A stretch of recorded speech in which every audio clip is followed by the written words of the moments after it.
another edition of Social Media News Live. I got the name right one more time. I'm on a roll. It's great. So yeah, 2 weeks in a row. You've got our show name right. We got the actual show name correct, which is important. Really proud of you, Jeff. I'm, I work on it. I practiced in the shower this morning. Those flashcards I made for you help, huh? Yeah, exactly. So if you are just joining us, thank you so much for being here. We would love for you guys to sprinkle the love across the interwebs. Let everybody know what we're going to be talking about today, which is all about podcasting. And we're kind of doing it like as a business slant. So if you have somebody who has a podcast and it's just not really doing anything, or they're thinking about starting a podcast, this is the show that they need to watch. So feel free to mention them at the bottom here on all the comments, whatever platform you're watching on, and call them in. Even if they can't watch it live, we'd love for them to come in, and we'll answer comments later. And Shannon, I know, will pop in because he's just that kind of guy. Excited to have Shannon here with us, by the way, and of course Grace Duffy as well, who is amazing. Hello. So, I'm excited to be here. Are you? You should start a podcast. I guess you're on my podcast. Podcast. This is our podcast. Our podcast, yes, it is. So, but you should do one.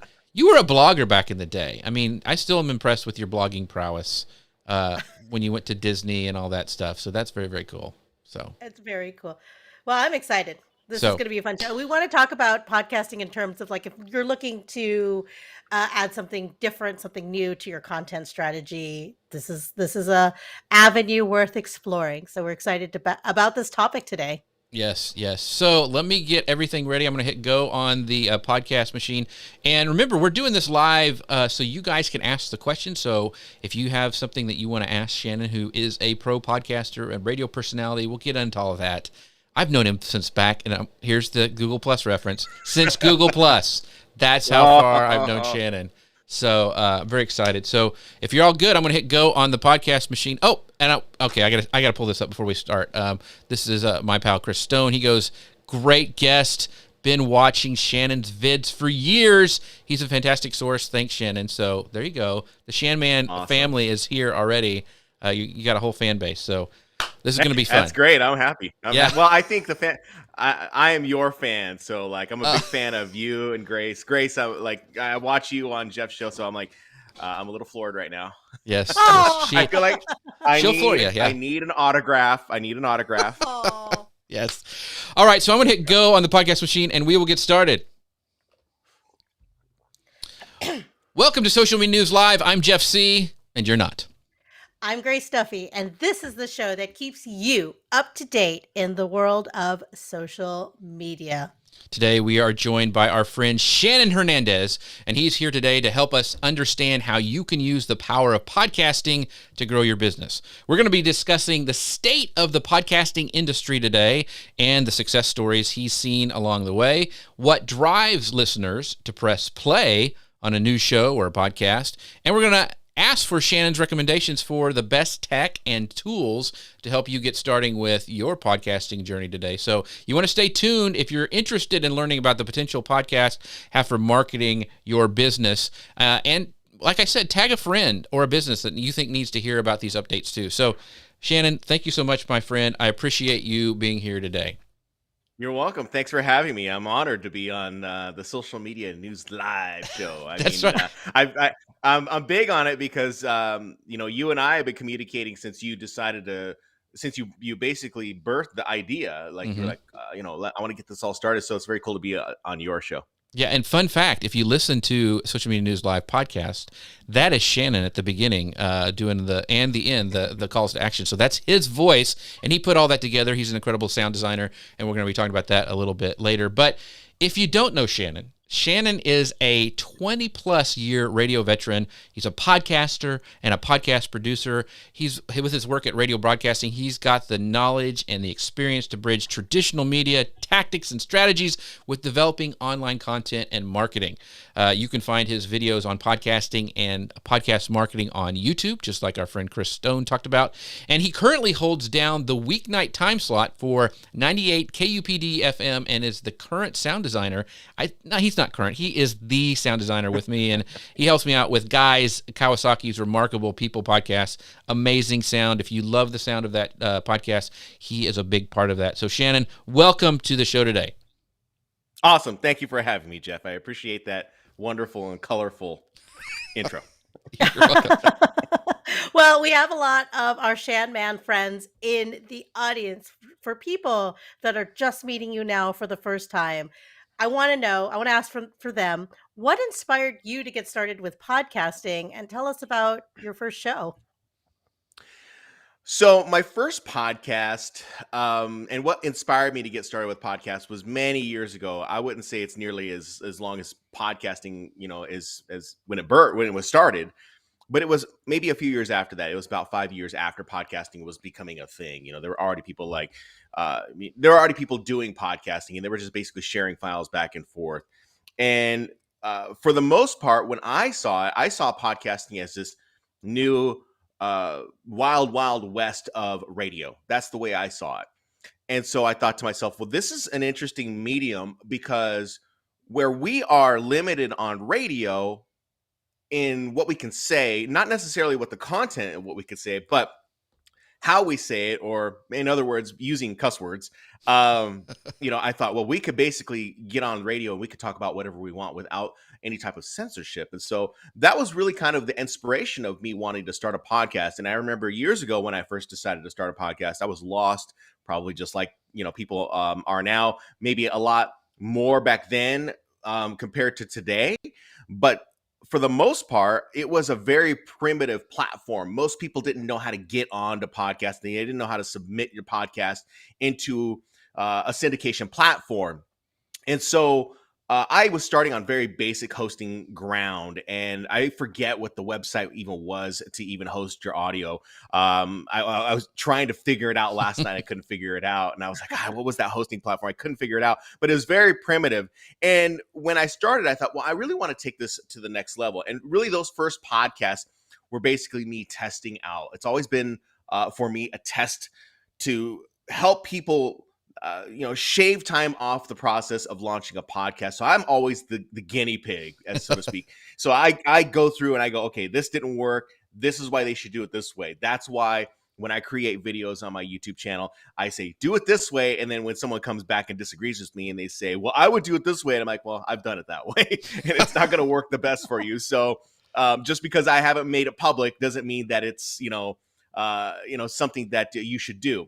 So the very first podcast that I started was a podcast with my friend Jimmy. He was a radio broadcaster for Phoenix for 98 KUPD. He was a part-timer. He was full-time at one point in time. And we saw this untapped land that we were like, what? This is land grabbing right now. We need to do something with podcasting. And we started a podcast called the 20-Minute Podcast. Now, the 20-Minute Podcast wasn't necessarily the I guess it was not the business friendly podcast. It was very, very racy. It was very morning show geared towards like kind of a morning show. Right. We had a lot of sound effects. There was a lot of, sound design. It sounded like what you would hear, on your local radio station. It had the sweepers, the bumpers, had all those things, all of these elements that we used in radio. And that's the way I saw it. So that was my very first podcast, but I had discovered that there was such a difficulty in trying to get more listeners and trying to get more people to subscribe to the podcast. And while we did have a listener base, I wanted to know more. I wanted to take it to the next level. And I figured if I was going to do this, I needed to either start my own podcast or I needed to start producing podcasts for other people. So that's where a lot of the genesis of how I got involved in this space. Awesome. So tell me where you started making that connection between podcasting and business, like where you started helping businesses use podcasting as part of their marketing. Right. So it wasn't even really a podcast thing that I got involved with. A friend of mine at the time, many years ago, I was living in a house south of here. Jeff actually has visited that house at one point. Yeah, he's been there. I live in a completely different place now, but either way, a friend of mine, he reached out to me one day and he was watching something on Creative Live, and it just so happened to be Lewis Howes and James Wedmore and Amy Porterfield all talking about building and creating a digital business for yourself and helping other people. And I thought to myself, well, this is a great opportunity for me to showcase and share my knowledge about podcasting and audio, because podcasting, I didn't look at podcasting as as a means of like, oh, we can create a true crime podcast. I looked at it as like, this is radio. This is radio 2.0. This is radio plus. This is something that we can do in radio. We can talk about whatever we want. But I also saw it as like business owners saying like, okay, well, I'm just going to get on a podcast and I'm just going to speak into a microphone, and that's all we're going to do, without any clear indication or understanding that there are specific elements from radio that we are using to drive people directly to, whether it be a landing page, but it wasn't back then for radio, wasn't a landing page. It was buy tickets to this event, buy tickets to that event, come to our event where we are going to be collecting toys for tots or whatever it may have been. And we were utilizing that already in radio. And I figured, well, if that works in radio, why can't that work in podcasting? And so that's when I decided for me to invest in learning how to develop my own business. And within that time of that creative live webinar, I had my mind blown so much about how you could not only just make money online, but for me, it wasn't about the making money. It was about serving and helping other people. I know that sounds very cliche, and it does, but that's really what it was. Because for me, being a radio broadcaster isn't my first career. I was actually a high school English teacher at one point in time, and teaching is actually my very first love. So that's where a lot of this came to be, and that's where a lot of this kind of melted and meshed together. And I was able to bring two things that I really love, teaching and radio broadcasting, and bring it into the business world and help business owners launch, develop, and grow their podcast. Yeah, I think the first time I met Shannon, he was at Podcast Movement, I think, or we knew each other before that on Google Plus, but that was the first time we met, like, in real life. So, but he is a great teacher. So I make sure you guys go to his website at theshanman.com. And check that out, because there's a lot of great resources over there. We have some people that I wanted to give a shout out before we hit the first section. We've got Amy going, "Go, Shan, man! You got your whole crew here, Shannon. It's pretty great." And of course, our favorite Sabrina is here saying hi. It's Sabrina. Hi, Sabrina. Welcome to the show again. Thank you. Michael says one of the best radio DJs on KUPD. So. Hope none of the other DJs are watching, because that's throwing the gauntlet down right there. And our friend Mia Voss saying podcast wisdom here. And we got all sorts of people saying, props to the Shan Man. So very, very cool. Oh, yeah. My people are here. Yeah. That's my right. Lionel Montague. Yeah. So Garen over at LinkedIn says this: how do you guys look all so amazing on camera? Well, I have to glue the beard on very early in the morning, but on that point, strand by strand. Strand by strand. It takes a lot of time. One of the reasons is we use Ecamm, and they actually are the sponsor of the show. And if you'd like to find out more about them, make sure you guys go to socialmedianewslive.com/Ecamm. But they just released this brand new update to their software. So if you're on a Mac, it's a no-brainer. If you want to do a show, do presentations, it's incredible. It lets you do these custom shows, these overlays, lets me switch screens. They just added like a screen share overlay with this new version, exporting your profile, so I can actually export it and go put it to my laptop for when I'm doing remote producing.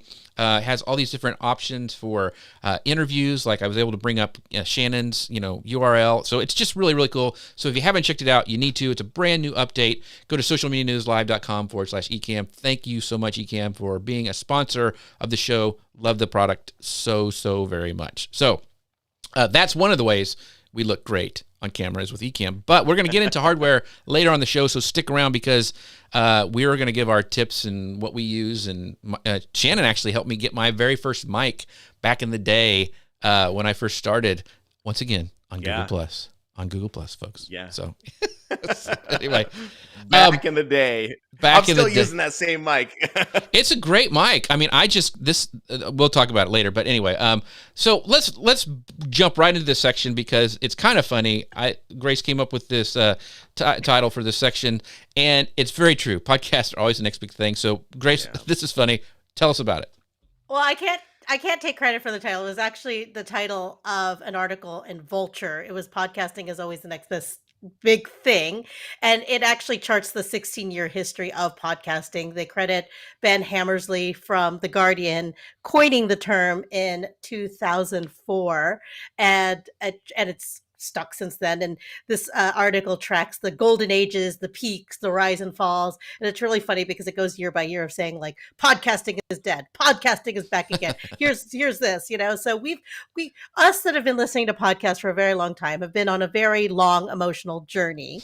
But podcast statistics today show that the medium is exploding in more countries and is bigger than ever. Edison Research concluded that there are about 104 million podcast listeners in the U.S. alone. Statica projections also report that there are actually 132 million listeners by 2022, and eMarketer shows that this will be a 20% increase over the next 4 years. And actually, I had a question lined up for you, but I like Chris Stone's question here in the comments, so we can bring it up. He asks, how far has the struggle come in relation to people understanding what a podcast is and how to listen to it, and how far do we have to go? I think that's a fantastic question, because when I first started listening, it was back in 2006. I was a new mom. I was home. I discovered podcasts, and I've been stuck on them ever since. And I remember not being able to talk about it because no one really knew, what are you talking about? Or who are these people, right? How to get it on your Zune player. How do you move it to your Zune? I had to move the dial on the iPad, the iPod, right? Really hard. So back to the question, how far has the struggle come and how far do we have to go, is what Chris asks. That's a great question, Chris, because I've always been the big believer, and what I believe doesn't necessarily always translate to what people are looking at on the internet. And typically what ends up happening is that years later, what I've always believed comes to light later down the line, and people are like, oh, this is like the biggest new thing. I'm like, no, that's always existed. It just has not been in pop culture for the most part. And that struggle of understanding what a podcast is and how you can access those files and access those audio files to consume have become a lot easier these days with the innovation that we have created, or at least people have created to be able to access podcasts. It has become a lot easier. The barrier of entry is far more easy these days to access a podcast versus, hey, I have to go to Apple Podcasts, or back then iTunes. I have to go to iTunes, right, and I have to download it onto my iPod, and then I got to go find the file, and I got to get the wheel, and I have to, I have to go and I have to find it. These days, it has become so easy that someone says, hey, subscribe to my podcast. Well, not even subscribe anymore. It's called follow my podcast. Follow my podcast. Follow my podcast. It's on directly on an app, whether it be Apple Podcasts, whether that be Spotify. And when we start seeing this ubiquitous nature of content being available everywhere, that's when it becomes easy. But I would also say that without that ability and that ubiquity of files being accessible, pop culture plays a really big role in that. Whenever you have guys like Stephen Colbert, or you have the nightly news talking about, hey, we've got a podcast, subscribe on our website, or follow on our website. This is where you can get your podcast. That is when you know that the struggle is not that much of a struggle, because now podcasting just becomes another option of consumption. And so I've been through this iteration many different times, especially when it came to satellite radio, and people are like, oh, no one's going to go to satellite radio, got to pay for that. And, and then here we are, satellite radio is still around, it's like, it's not going away. It just creates another option of consumption, whether you're listening to radio, whether you're listening to music, whether you like talk radio, whether you like shows specifically about Netflix. It could be either on satellite, it could be on podcasting, it could be on radio. It just depends. It's just another option of consumption. And the more that there is this availability of consumption, more and more people will discover it. And the more that pop culture brings it into the lexicon of everyone's everyday lives, that's when we'll start seeing it become a lot easier. It'll just become something every day.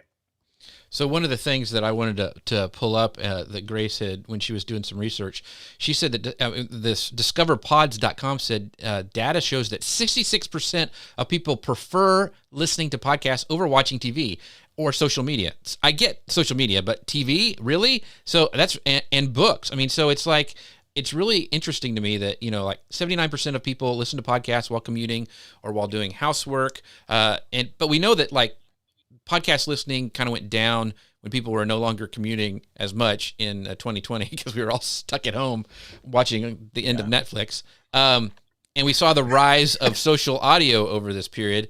So that I want to kind of switch it. I mean, I get that, we were stuck at home. We didn't have the commute. It kind of went down. Then it kind of started trending back up again. But then the social audio came about, which is kind of like, it's podcasting, but it's not, because a lot of them weren't allowing you to record, but now they are. I mean, it's just, so what do you think about social audio as, a radio guy, a podcast producer? Do you think it has legs, or do you think it's what we needed at the time? Do you want my real feelings? I want your real. Yes, make it clean. Keep it clean. Real feelings. We're all about the real feelings. No. I really didn't have an opinion one way or another when it came to, say, Clubhouse. When Clubhouse came out, I thought, oh, this is a really cool thing. But being a guy in radio, I saw it as like, oh, this is just another form of live radio now.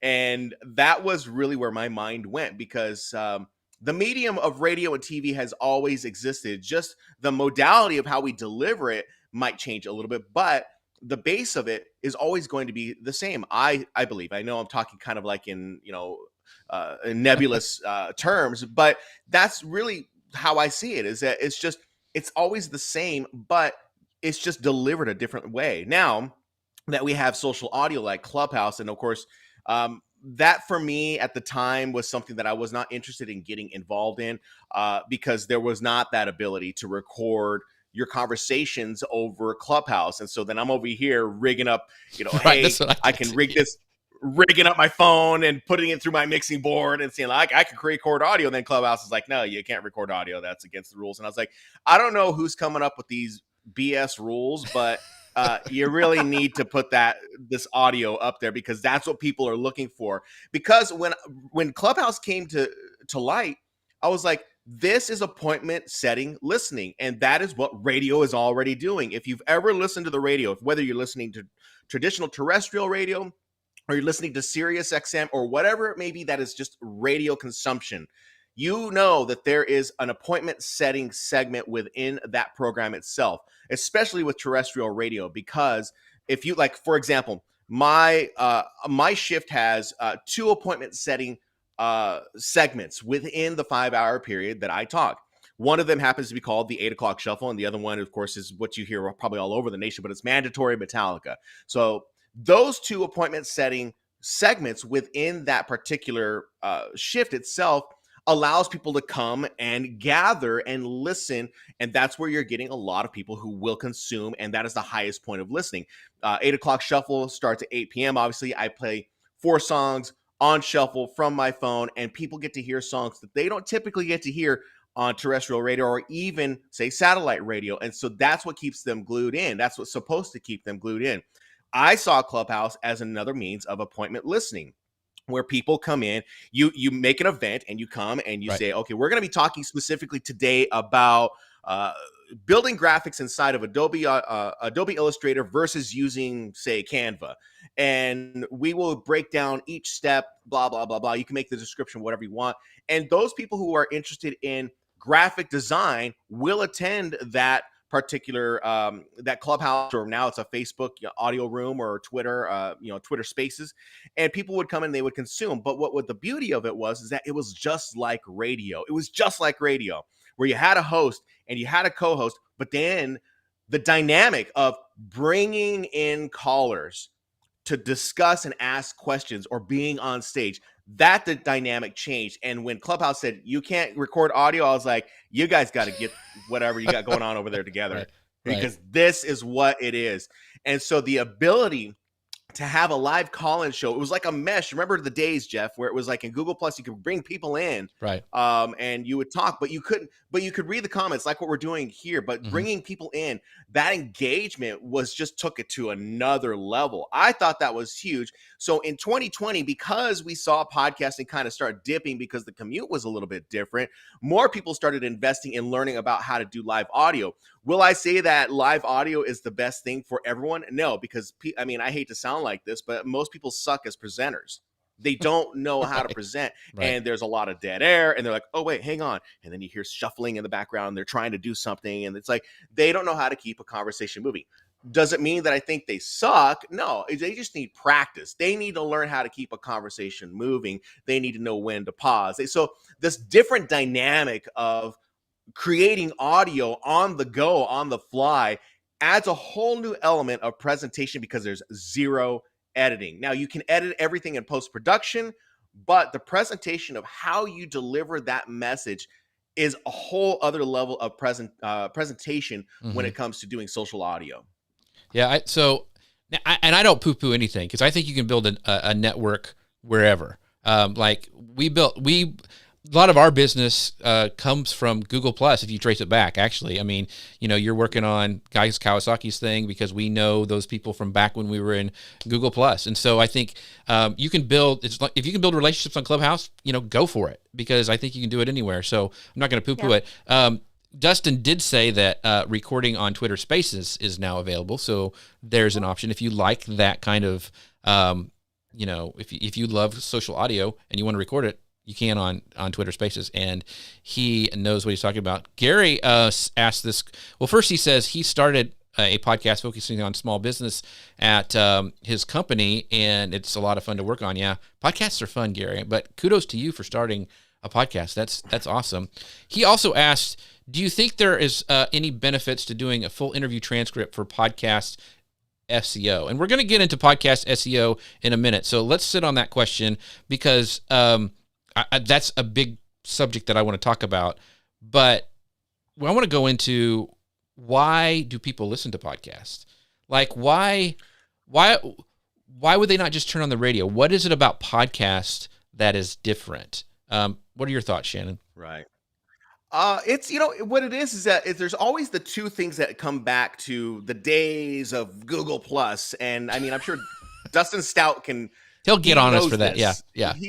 He'll get on. But this is always what it's been, man. It's always been, I'm there to consume either something that's going to educate me or it's going to entertain me. That's it. And most consumption of podcasts is you're educating and entertaining at the same time. The old term would have been edutainment. You would be edutaining someone. Because radio is such a different medium. I wouldn't say it's that different, but the purpose of radio is a little bit different, because what we're dealing with is something that is more local. If you're doing something national, the purpose might be a little bit different for the medium of how we want to get more listeners, how we want more people to consume. But like, say on a local level, if you're talking about music radio itself, the purpose is to deliver the music, to deliver something in the background that is going to keep people's day occupied. And the secondary purpose is to make people aware of what is going on with that radio station and the events that are associated with that radio station signal. Now, when we look at podcasting and we flip this on its head, what is the purpose of a podcast? Well, now it's a little bit different. Each individual podcaster may have a different purpose for their podcast depending on what they are doing. So, for the specific purposes of this particular video that we're doing, we're talking to business owners, and business owners likely are looking for either leads, they're looking for business, they're looking for something. And so the purpose there is a little bit different. And so what they deliver has to be more in education. Now, can they be entertaining in the same sense? Yeah, absolutely. But what they deliver is in education. I look at podcasting as I like to always use the example of Costco, because everyone is familiar with Costco in the respect that when you walk into Costco, when you could walk into Costco and go to the sample bar where the almonds or the, pigs in a blanket or the pizza rolls are, and they'll give you one or two pizza rolls. That's something that is free, right? That's something that is to entice you to go ahead and possibly buy that big box or bag of almonds, right? So let's think about it. Like, I do the same thing. It's like I go and I get like a little cup of 3 almonds, and I'm like, oh yeah, I'm gonna go get like 3 more. I'm gonna get. You just keep getting them, and eventually you're like, okay, either you're gonna buy the bag of almonds or you're not. And so that free sample is always something that you're going to try and give to the consumer. This speaks very similarly to when it comes to podcasting. You are giving a sample of your knowledge of what you know about your space, giving it for free to the person who is interested in starting up a business, or in Dustin's case, maybe it's graphic design, and you're sharing, hey, this is where I get fonts. This is where I learned how to do this particular trick inside of Adobe Illustrator. You're giving this knowledge, but what the real purpose is that you're trying to get them into some type of sales funnel. And so that's where you're really working on it. That's what a business owner would do. Now, as far as, say, entertainment is concerned, I've always said that content is the most important thing. Back in the day, they would say content is king. People are still saying content is king. It really is. It is a kind of a thing. If you can build a really great content that has zero sales associated with it, but you can implement some form of, I guess, it's still early in the morning. I can't even think of the words right now, but just something that is kind of a lead magnet of sorts. Say, hey, get a free trial to this. Go download this on our website. theshanman.com, 98kupd.com, social media live.com, things like that. And people go there, they get involved within your funnel, but you're still entertaining them for the most part. Maybe you're talking about, it's a true crime podcast, and you're talking about the best, the 5 best worst murders or something like that. But then somewhere inside there, you're saying, okay, we have this guide that will walk you through each and every step of what the police do. I don't know if that's the thing, but you know what I'm saying? You're giving something that is of value. So that's really where I look at it. So it's interesting because Gary says there's a few podcasts that he listens to. He's over on YouTube, and he goes, a marketplace from APM, tons of stories to find leads for subject matter experts. So he's got like ones that he goes to daily, and a lot of people are like that. In fact, some of the stats are like you mentioned, is like 74% of people go to listen to podcasts to learn new things. It's education. It's entertainment, of course. There's a lot of entertainment podcasts, but that's great for businesses because people are actively listening to learn. And Mia talks about in the comments how important the presentation skills are. If you can present a good, decent podcast, you can get leads for your business. You can get that incoming funnel like you were talking about, Shannon. That because people are searching for knowledge with podcasts. So that leads Grace to this next question, which I'm going to let her take because it's a great one. Yeah, I was wondering what does it take to get someone to press play on that podcast? Because there's a podcast that I've been listening to for years over years, and then there's only so many hours a day, so I have to eliminate one to introduce a new one. But as I'm looking through, I always see what's like new and up and coming. And so some research that we looked at said that a podcast description is the key factor to getting new listeners to hit play. On a 1 to 10 scale, 10, it was rated as 10, most critical for someone playing a new podcast, was having that spot on description. Other things that people mentioned in the survey were the titles, like the titles had to be intriguing, frequency, ratings and reviews. So, you hear a lot of podcasts asking for rating review on Apple Podcasts. This is why, right? Artwork, the name, and then familiar with the guest. And so like on our podcast avatar, Jeff's picture is there. People know Jeff, like they recognize him from everything else he's doing. But he's a beautiful man. He's a beautiful man. For those of you guys who are listening on the podcast, I am a beautiful man. I got Shannon to say it.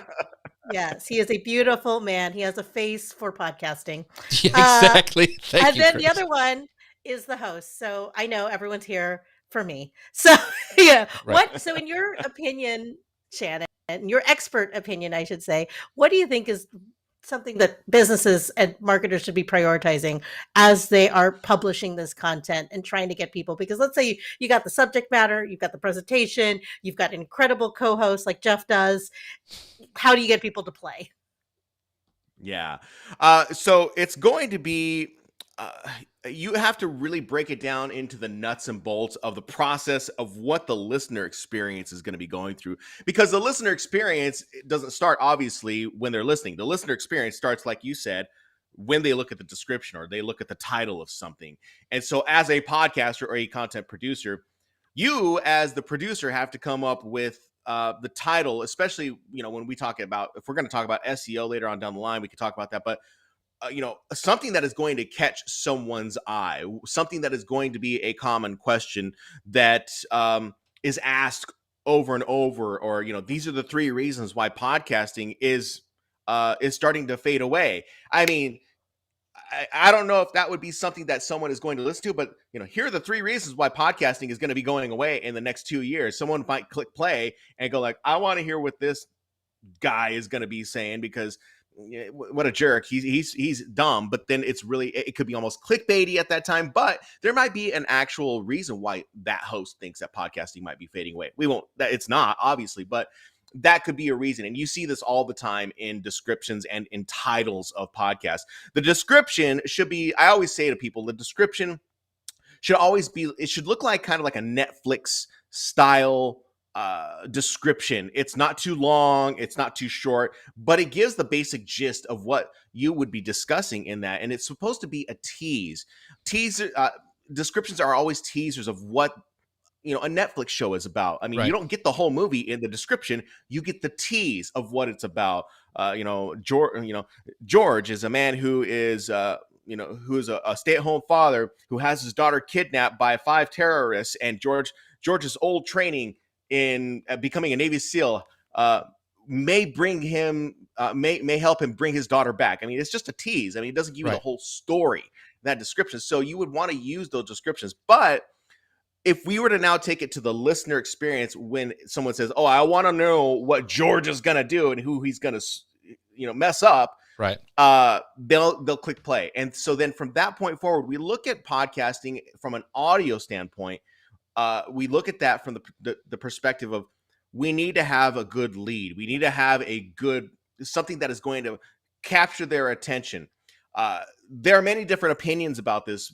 Podcasters will say, like, I need to have a 1-minute description of what this podcast is going to be about, versus, say, a storytelling podcast where they just jump right into the content and they say, like, they jump into the most gory, nutty details of a true crime podcast, and people are like hooked automatically, right? Mm-hmm. But like, say, for a business podcast, you would want to identify the problem and say, and maybe what you do is say, these are my solutions of what I've done, but this is why we're bringing in Grace, because she's going to talk to us more about what pitfalls you should be looking out for when it comes down to blogging. So, and what she has done to make a successful blog that generates so much money, or whatever it may be. Right. And that might actually bring someone in and say, like, oh yeah, I want to know what Grace has to say.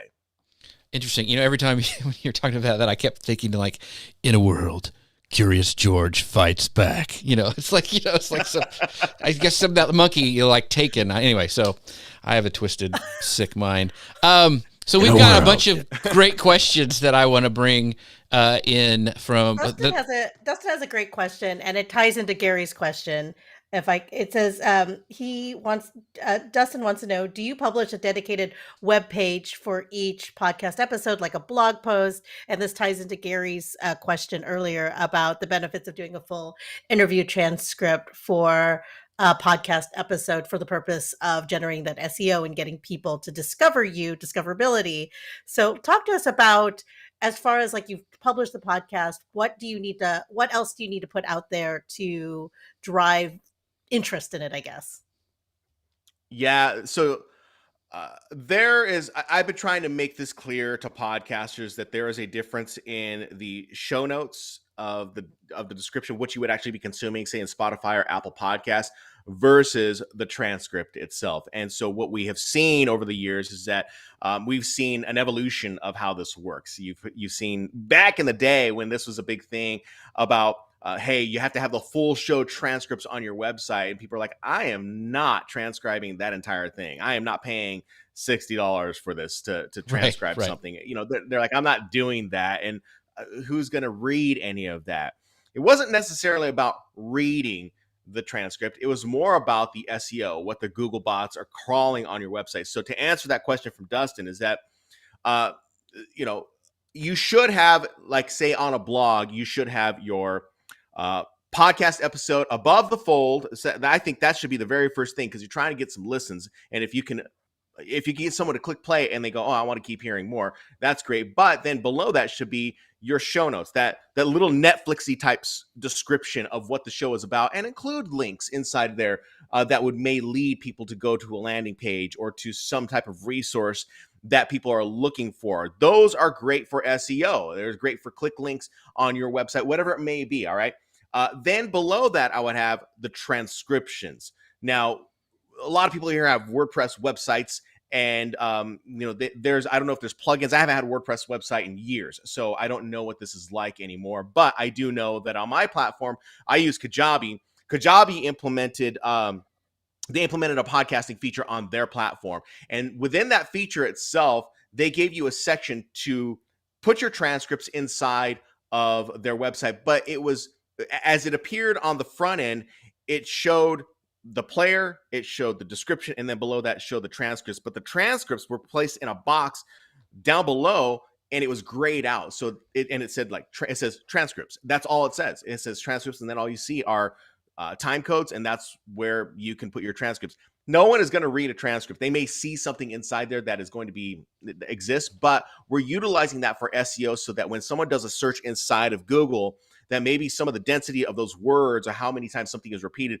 shows up in a Google search, and someone says, oh, maybe I do want to listen to this, and they come upon your podcast. This has happened to me with YouTube videos that I've created on YouTube, and it still speaks true when it comes down to putting transcripts inside of your podcast, or onto your website for your podcast. I think it is very important that you do that. Buzzsprout does the same exact thing on their platform. They're a great hosting platform if you're deciding to do hosting, but they also have that feature where you can put transcripts, and it's placed, down below everything else. So yeah, it's huge. It's huge for SEO. It's huge for gathering more listeners. And if you have not optimized those pages individually on your website as a blog, I would suggest and recommend that you do so, because you're going to get traffic to those. If you start driving and you're promoting on social media, you're going to get traffic, and people will be interested in what you have to say. So there's a question that I want to bring from Anita Wong. She says, I've just started a new live stream show and wanted to create a podcast from it, kind of like what we do here. I currently stream with Restream, so I download the audio. Should I just record an intro and just join them together? What are your thoughts on that, Shannon? Let me reread that again. So I currently stream with Restream, so I can download the audio. Should I record an intro and just join them together? Yeah. You can do whatever you want, honestly. At the end of the day, your podcast is what you want to make of it. However, I tell my students, I say, you don't leave them in the dark. Maybe you want to record something that is very quick. It's 15 seconds. I always think in radio terms. People have short attention spans. Let's think about how you consume audio. People do not sit through a 1-minute introduction of oh, so today we're going to be talking about this, and this is where we did this, and this. Because at the end of the day, who's not pressing the fast forward button 30 seconds, right? They're either pushing that. I mean, I am, at least. I'm I don't want to hear this. I want to get to the content. So if you can make it as short as possible. Today we're going to be talking with Ian Anderson Gray, and he's going to be talking to us about, I don't know if Ian's into this, but he's going to be talking to us about the best coffee that you could consume on a hot summer day. I don't know. Something like that. But it's going to be something that is going to be so short, right? So short that it just gets to the content. So that's what I would recommend that you do. Make that intro short and then just get to the content, because that's what people are looking for. So, Grace, follow up with that next question, because I think that I really am interested in to see what he just said. As far as planning your podcast format? The hooking a new listener. So he said short is important. So, yeah. So there was this was from the podcasthost.com. They said that podcasters have 5 minutes to engage 27.5% of their listeners. How they found that stat, I have no idea. While 23% will give you less than a minute. So how long does it take to hook a new listener into the show? I know when it comes to live streaming, there's a format that we follow, which is you start with the why. Why did they want to listen to us? And then we go into the intro, and then we go into our sponsor message, and we have the specific format. When it comes to creating this podcast format, how long does it take? How long should you get into hooking that listener? Almost immediately you should be getting into it. Like I said before, I am always the test subject for my students, and I have a podcast called The Podcast Therapist, and I create it when I have value. And when I created those podcasts, I tested the idea of doing a 1-minute intro, and people are like, no, 1-minute intro. No, get to what you're talking about. Same goes for YouTube videos. When I was creating YouTube videos, They want that information now. They want to get into it. Because they're looking for the answer. Who has time? We don't have time. None of us have time. So they're looking for that answer, and they want to be able to consume it right away. Now, people will make time for you in their day. So if you can get to the point, or you can get started in hooking them by getting them within, coming from radio, would say coming from radio, you have to get them within the first 15 to 20 seconds. That's fast. You have to get them immediately into that, because I know when I listen to podcasts, and the reason why I don't listen to podcasts is because people don't get to the point. I listened to a podcast a while back where they got on, they said, hey, they did this whole welcome. We're here at this place. We're doing this podcast. And I was waiting for what they were going to be talking about, and they never got to it. And I was like, what am I doing wasting my time listening to this podcast? Like, there's other things. I thought the description was fine. The title was fine. The presentation was not. And that's where the disconnect was. So you've got to you got to keep the listener in mind. From years of doing radio, it's always been about the listener. It has never been about me. It's always been about the listener.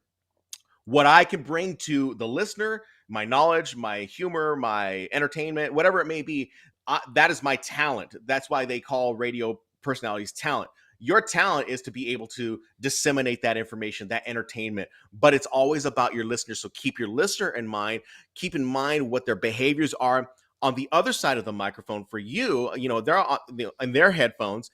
Keep in mind what they may be doing. They may be driving. They may be making coffee. They may be doing laundry. We all have different behaviors that we take on throughout the day. Be aware of that as a podcaster, because that is where your audience is going to be. They're going to be doing something that's more passive than anything else. There was big contention about this. Jeff and I were at a conference. I think it was just after Social Media Marketing World years ago. And we went to, what was it, Podcast San Diego, Jeff? I think it was Podcast San Diego. And I talked about this very thing. I said, podcasting is still kind of a passive experience when you're listening, because it's like radio. And there was people who pushed back on me. And now we see that yes, it is still a passive experience. There can be some active engagement, but it's not as engaging as, say, live radio, but it's passive, and people will listen while they're doing other things. Yeah. Great points. So I kind of went off the deep end on that. That was good.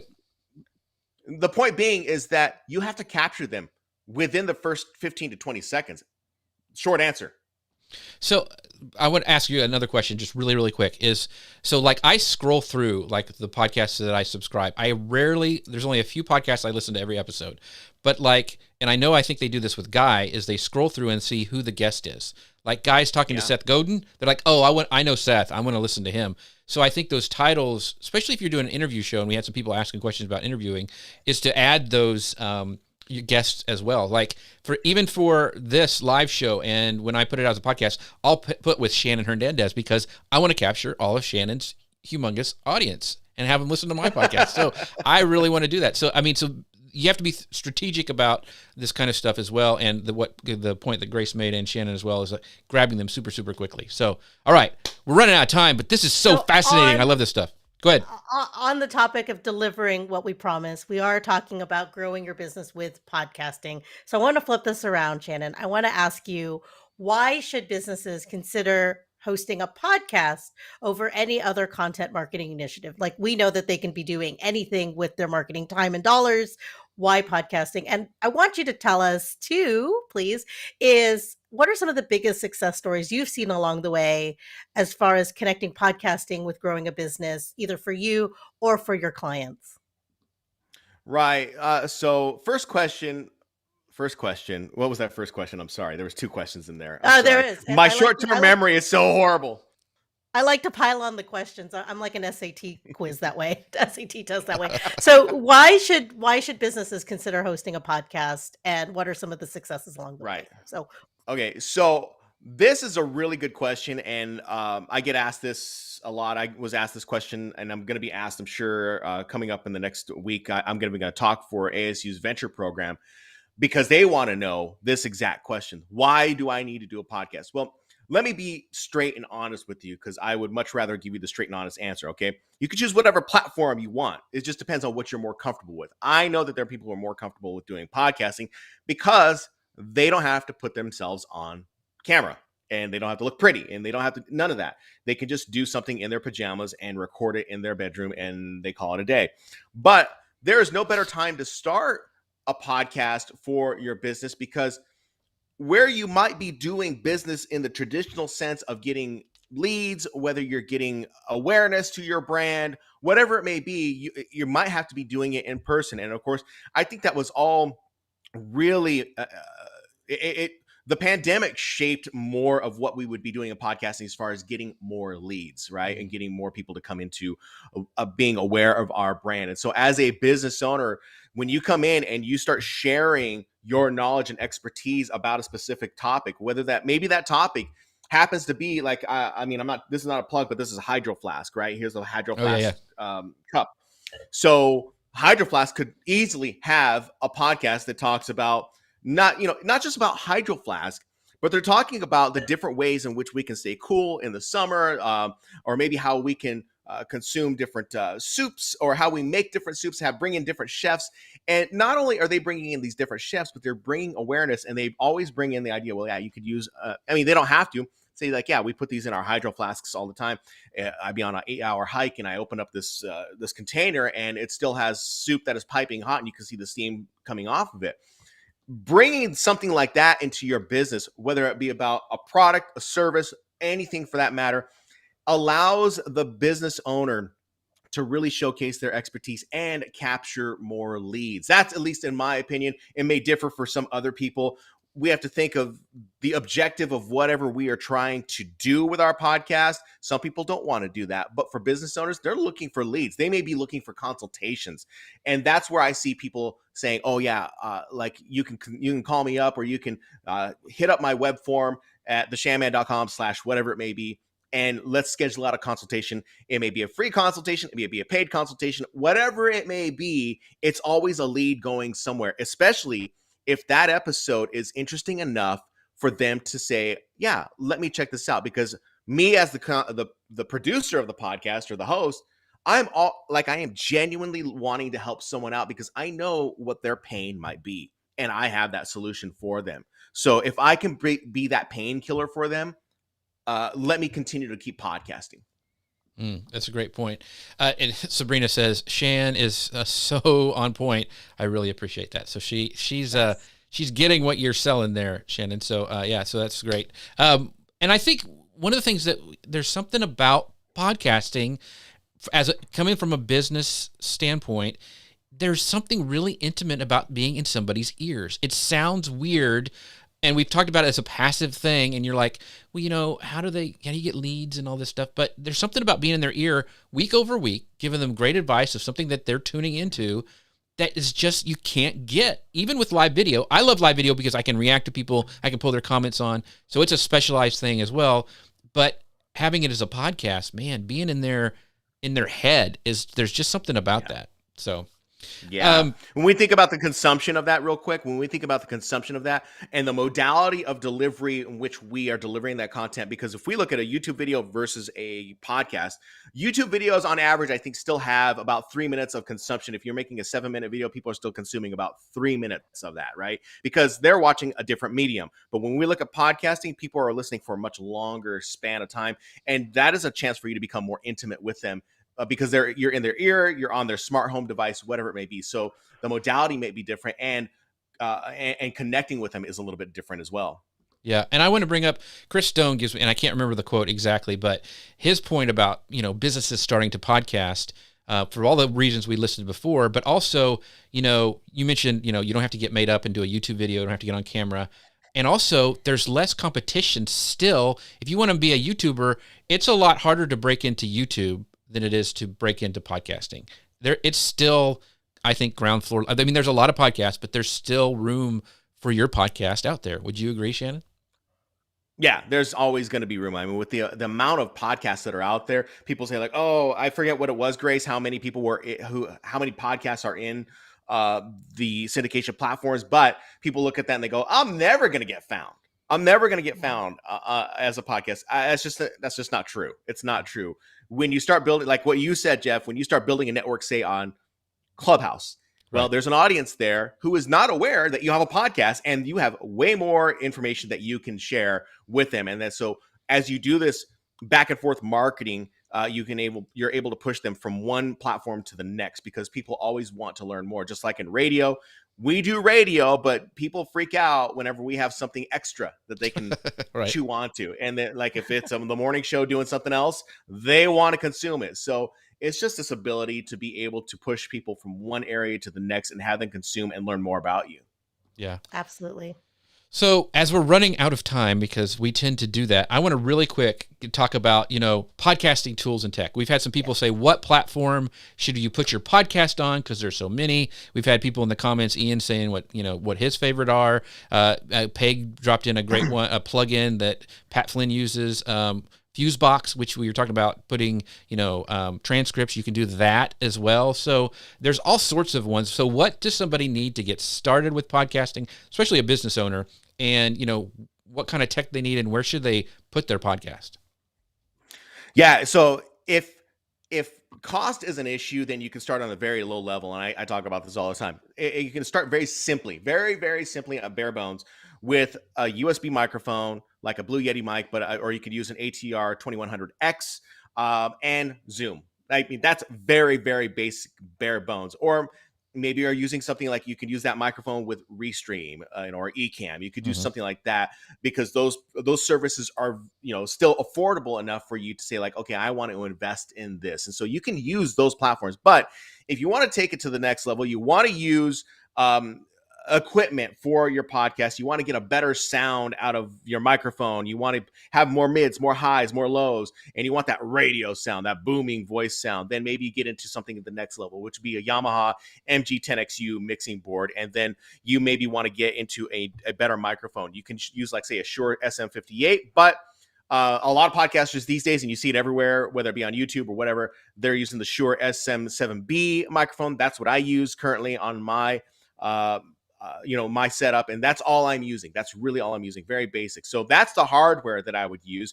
I've got tutorials that talk about how to use that mixing board so that you can customize it for podcasting.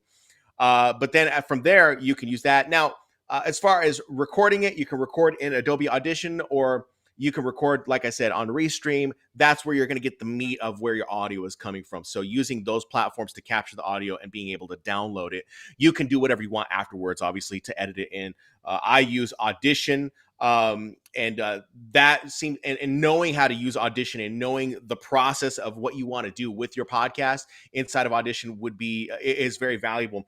You could do those same steps inside of, say, an Audacity, which is an editing program that's a free open source software, but I've always found it to be buggy. It's great for starting out, but I've always found it to be buggy. I jump in right. I say, just teach me what I need to know in those platforms that I'm going to end up having to use anyway. And that's why this is not a plug. I mean, I guess it is a plug, but this is something that it's just something that I've always used. Like, last night, Jeff, you asked me, how much have you used Logic Pro? And I'm like, I don't even use Logic Pro. I haven't used it in years, because in the radio industry, we either use Pro Tools or we use Audition. Maybe someone out there is using Logic Pro or some other platform, but I'm using Audition. There are some people who use Hindenburg, but I like to use something that is very simple. You just got to know how to use it. You got to know when to play with it. And I've always used Adobe Audition. So using that, and then of course, to get it launched, you obviously need hosting. For Guy Kawasaki's podcast that you and I both help and produce and edit, we use Simplecast for that. But you can use Buzzsprout to use that as your hosting platform. And that's really the basics of just getting your podcast up and running. If you don't have a website ready to go, great. That's all right. Those are the basics of just getting a podcast up. I would recommend that you work towards getting a website up and running, because that's where you would be able to disseminate in your podcast where people need to go to get on your list. Yeah. So I wanted to do this is from Mike Alton, our friend Mike, another Google Plus guy from back in the day.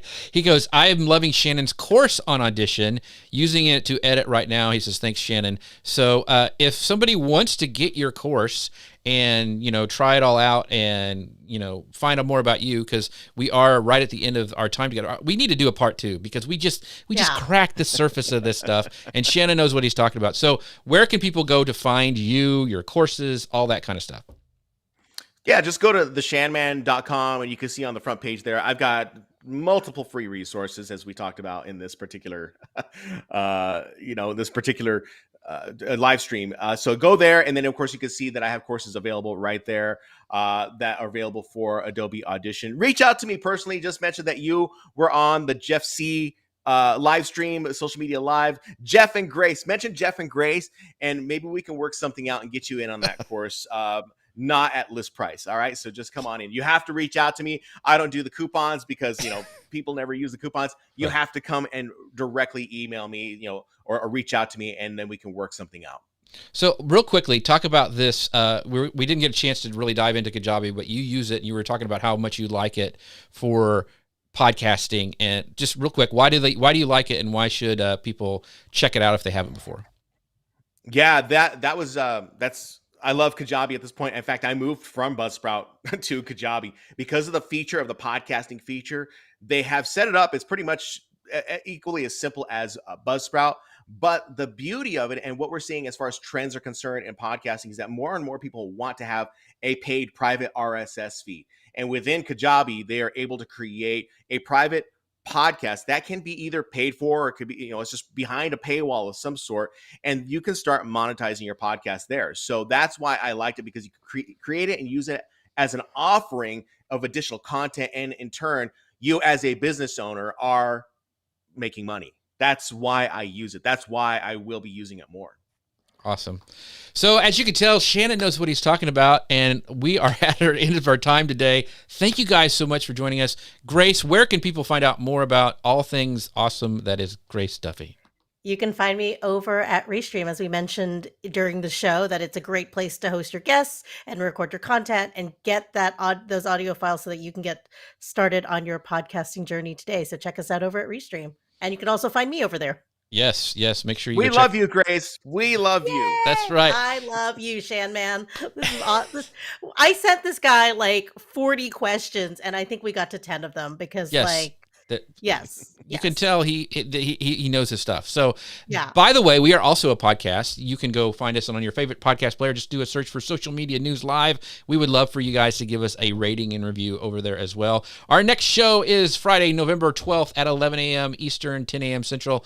You can always find us at Facebook, LinkedIn, YouTube, and Amazon Live. Thank you guys so much for being here. Thank you, Carrie and Gary and Dustin and Mike and all our friends for stopping by on whatever platform you're on. We really appreciate you guys. Special thanks to our sponsors, Ecamm. If you want to make a show like this one and even a podcast, you can do it with Ecamm. You can find out more about them at socialmedianewslive.com/Ecamm. That's socialmedianewslive.com/Ecamm. With that, Shannon, thank you so much. Thank you for all you guys for being with us today, and we will see you guys next time. Bye, everybody. Bye, everyone. Ecamm Live. You can add some overlays to your video, whether it's a simple graphic or you want to have some titles or other info at the bottom of your screen. You can even add animated overlays like this one or this one. And you can add branded overlays to frame you and your guests and look like a real legit broadcast. And you can save each layout as a scene and switch between them with the press of a button.